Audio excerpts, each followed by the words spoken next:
نحمده ونستعینه ونصلی علی رسوله الکریم اما بعد اعوذ باللہ من الشیطان الرجیم بسم اللہ الرحمن الرحیم تبت یدا ابی لہب وتب صدق اللہ العظیم۔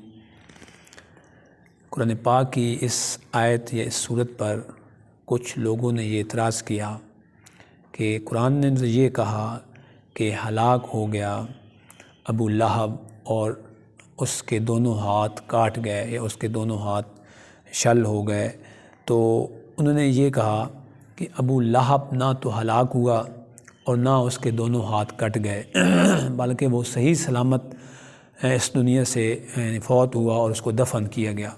تو اعتراض یہ کیا گیا کہ قرآن کی یہ جو خبر تھی اس سے پھر کیا مراد ہے؟ حالانکہ قرآن تو یہ کہہ رہا ہے کہ تبت یدا، یعنی اس کے ہلاک ہو گئے، کٹ گئے اس کے دونوں ہاتھ ابی لہب کے، اور اس کے دونوں ہاتھ تو کٹے نہیں تھے، جب وہ فوت ہوا اس دنیا سے گیا تو اس کے دونوں ہاتھ سلامت تھے۔ تو یہ لوگوں نے اعتراض کیا کہ پھر اس سے کیا مراد ہے؟ تو اس سے ایک ٹیکنیکل ٹرم ہے جس کا سمجھنا بڑا ضروری ہے قرآن فہمی کے حوالے سے۔ ایک ہمارے پاس خبر ہوتی ہے اور خبر جھوٹی نہیں ہوتی، اگر خبر جھوٹی ہو تو پھر خبر دینے والا جھوٹا ہوتا ہے۔ ایک یہ کہ یہ خبر اب اللہ کی طرف سے قرآن پاک ہے، تو اس میں ایک بات کا سمجھنا ضروری ہے، یہ ہے خبر لیکن یہ بامانہ انشاء کے ہے، یعنی یہاں پہ انشاء ہے اور انشاء کا مطلب ہم سمجھنے کی کوشش کریں گے۔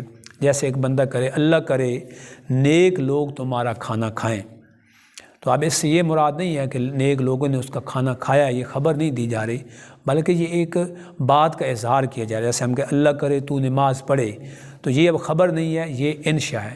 یعنی یہاں پہ اس جتنی بھی ٹرانسلیشن کی گئی ہے قرآن پاک کے، جتنے ٹرانسلیشن میں نے دیکھی ہے تقریباً وہ اسی طرح ہوئی ہے کہ ہلاک ہو گیا یا ہلاک ہو گئے اس کے دونوں ہاتھ ابو لہب کے۔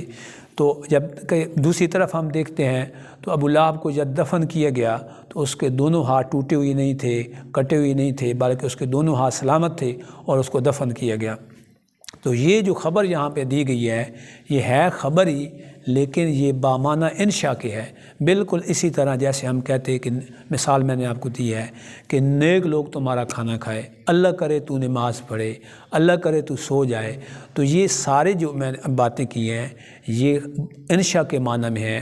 اور یہاں پر بھی تبت یدا ابی لہب وتب جو ہے یہ بامعنی انشاء کے ہیں، بامعنی خبر کے نہیں ہیں۔ اگر ہم خبر کے لے لیں اس کو تو پھر جو لوگ اعتراض کرتے ہیں ان کا پھر جواب نہیں بنتا۔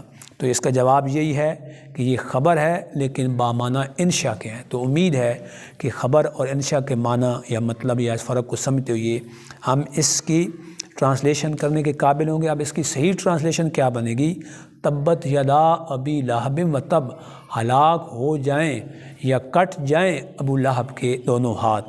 تو اس طرح ہم اگر ٹرانسلیشن کریں گے تو جو لوگ اعتراض کرتے ہیں ان کے اعتراض کا جواب خود بخود حل ہو جائے گا۔ امید ہے آج کے سبق سے بھی آپ کی قرآن فہمی میں اضافہ ہوگا۔